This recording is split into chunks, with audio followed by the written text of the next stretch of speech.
Hi! ఈరోజు మనం ఒక అద్భుతమైన ఆలోచన గురించి మాట్లాడుకోబోతున్నాం. అదేంటంటే, మన జీవితంలో ఏమాత్రం పశ్చాత్తాపం లేకుండా మన పూర్తి సామర్థ్యాన్ని ఎలా బయటకు తీసుకురావాలనేది చాలా ఆసక్తికరంగా ఉంటుంది. పదండి మొదలుపెడదాం. ఒక్క క్షణం ఆగి ఆలోచిద్దాం, ఈ వాక్యాన్ని ఎలా పూర్తి చేస్తాం. నేను చనిపోయే ముందు. ఈ చిన్న వాక్యం వెనుక ఒక పెద్ద కథే ఉంది. మనల్ని ఆలోచింపజేసే ఒక అద్భుతమైన ప్రయాణానికి ఇది ఆరంభమన్మాట. ఈ ప్రయాణం మనల్ని 2011 ఫిబ్రవరికి న్యూఓర్లీన్స్ నగరానికి తీసుకెళ్తుంది.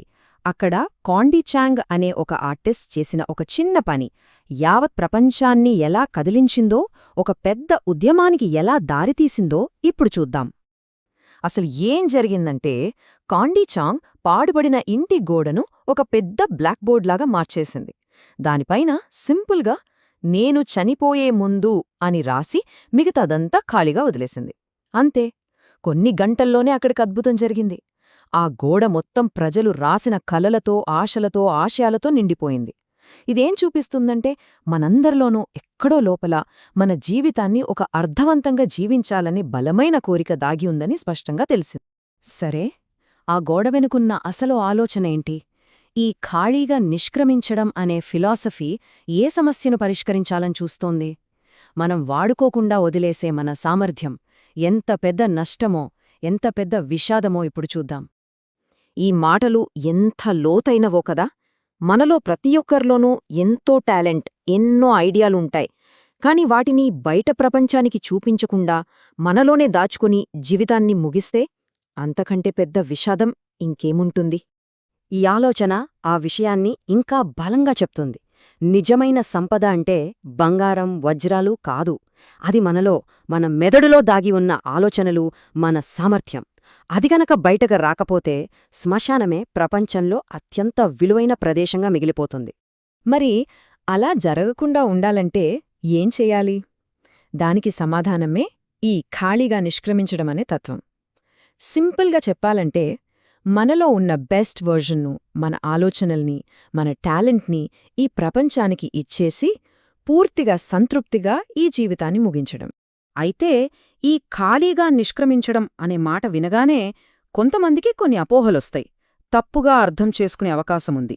కాబట్టి దానసలు అర్థమేంటో, దాని అర్థం కానిదేంటో స్పష్టంగా తెలుసుకోవడం చాలా ముఖ్యం.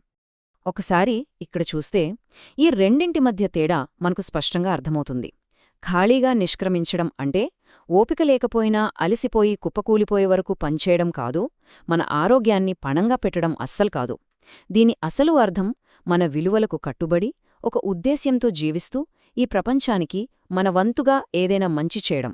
ఇదొక బ్యాలెన్స్డ్ అప్రోచ్, అంతేకాని విపరీతంగా కష్టపడటం కాదు. సరే, ఈ ఫిలాసఫీని అర్థం చేసుకోవడం ఓకెత్తైతే, దాన్ని మన జీవితంలో ఒక భాగం చేసుకోవడం మరో ఎత్తు. అందుకు మనకు కొన్ని బలమైన నమ్మకాలు అవసరం. అవేంటో ఇప్పుడు చూద్దాం. మొట్టమొదటి నమ్మకం ఇదే: మన సమయం లిమిటెడ్ అని గుర్తించడం. ఇది మనలో భయాన్ని పుట్టించకూడదు, బదులుగా ఒక రకమైన స్ఫూర్తిని నింపాలి. టైం వేస్ట్ చేయకుండా ముఖ్యమైన పనుల మీద దృష్టి పెట్టేలా మనల్ని ప్రోత్సహించాలి. ఇక రెండోది, ఈ ప్రపంచంలో ప్రతి ఒక్కరూ యునీక్. మన అభిరుచులు, మనకున్న స్కిల్స్, మన అనుభవాలు, వీటన్నింటి కలయిక మనల్ని అందరి నుండి భిన్నంగా నిలబెడుతుంది. మనం ప్రపంచానికి ఇవ్వగల అసలైన గిఫ్ట్ అదే. మూడో నమ్మకం, ఇది చాలా చాలా ముఖ్యం. కంఫర్ట్ జోన్ అనేది మన ఎదుగుదలకు అతి పెద్ద శత్రువు. ఎప్పుడూ సేఫ్గా ఉందామనుకుంటే జీవితంలో గొప్ప విజయాలు సాధించటానికి అవసరమైన రిస్కులు తీసుకోలేం. అందుకే అప్పుడప్పుడు ఆ కంఫర్ట్ జోన్ను ధైర్యంగా దాటి బయటకు రావాలి. నాలుగో నమ్మకమేంటంటే, మనం చేసే పని నలుగురి మెప్పు కోసమో, మన పేరు కోసమో కాదు. ఆ పనిలో మనం ఇన్వాల్వ్ అవ్వడం ముఖ్యం. మనం చేసే పని వల్ల ఇతరులకు ఎలాంటి మేలు జరుగుతుందనే దానిపై దృష్టి పెట్టాలి. అదే మనకు నిజమైన సంతృప్తినిస్తుంది. ఇక చివరిది చాలా కీలకమైన నమ్మకం. ఏ గొప్ప విజయం కూడా ఓవర్నైట్ రాదు. భవిష్యత్తులో మంచి ఫలాలు కావాలంటే ఈ రోజునుంచే చిన్న చిన్నగా విత్తనాలు నాటడం మొదలుపెట్టాలి. అంటే రోజూ చేసే చిన్న చిన్న ప్రయత్నాలే రేపటి పెద్ద విజయాలకు పునాది వేస్తాయి.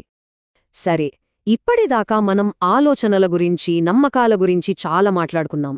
ఇప్పుడు అసలు విషయానికి వద్దాం: యాక్షన్. ఈ శక్తివంతమైన ఐడియాలను మన రోజువారీ జీవితంలోకి ఎలా తీసుకురావాలి? ఈ ప్రాసెస్ చాలా సింపుల్. కేవలం 3 స్టెప్స్. ఫస్ట్, మన బలాలేంటో, మన ప్యాషన్ ఏంటో తెలుసుకోవాలి. తర్వాత, మన గోల్స్కి తగ్గట్టుగా ఏ పనులకు ప్రాధాన్యత ఇవ్వాలో నిర్ణయించుకోవాలి.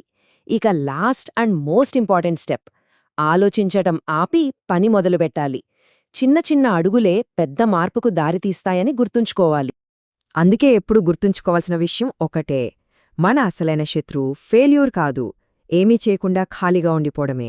మనం యాక్షన్ తీసుకోకపోతే మనలోని అద్భుతమైన ఐడియాలు, మన ప్రత్యేకమైన టాలెంట్ ఈ ప్రపంచానికి అందకుండా పోతుంది. ఇప్పుడు మన ముందున్న ప్రశ్న ఇదే: మన లక్ష్యం వైపు ఈరోజు మనం వేయబోయే ఆ మొదటి అడుగు ఏది? నాటబోయే ఆ చిన్న విత్తనమేంటి? దీని గురించి ఒక క్షణం ఆలోచిద్దాం. చివరిగా మనందరి ముందు ఉన్న చాయిస్ ఇదే: మనలో ఉన్న అద్భుతాలన్నిటినీ మనతో పాటే సమాధి చేసుకుందామా, లేక మన పూర్తి సామర్థ్యాన్ని ఈ ప్రపంచానికి అందించి పూర్తి సంతృప్తితో ఖాళీగా నిష్క్రమిద్దామా? ఆ నిర్ణయమే మన జీవితాన్ని నిర్దేశిస్తుంది.